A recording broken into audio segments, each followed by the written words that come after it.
We're cleaning up some parts. We're building an EFI 200 Yamaha, like a 97. We have the cylinder heads off, and I realize there's a couple points I can tell you about that you might be interested in. Kind of questions we get all the time. We turn them into YouTube videos so you can learn. One thing people don't know, outboard manufacturers try to cut their costs like we all do.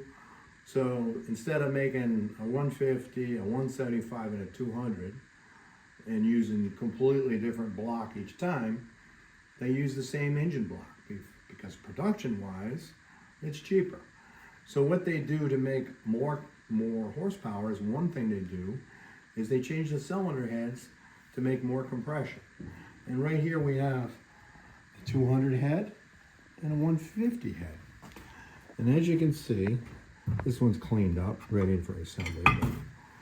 There is not much gap there. So basically this head creates more compression because the piston becomes closer to the cylinder head.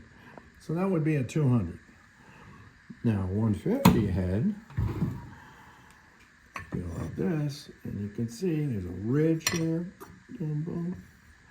And so that motor has less compression, which makes a huge difference.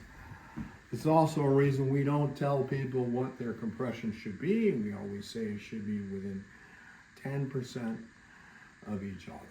Early on in my career, my first year of business, I had a motor had more compression on one side, the other motor did not, and the other side did not. It was a V6. Never knew why, figured out why a few years later. So, oh, I had a higher compression head on one side and a lower compression head on the other side. So it made a difference, about 10 pounds. So more compression means more horsepower. So in theory, you would get more horsepower, but there's also other things like jetting in the carburetors, different tuner. So if you want to play around with your own motor, do it. You know, if you've got nothing to lose, I can't do it. I can't say, well, let's try this on your motor. I'm going to charge you $165 an hour and I might kill your motor. You happy with that? No, and I don't want to do it anyway. So this is one thing that's good to know. If you want to play around, it's fine. We don't recommend it, but you can make more horsepower possibly.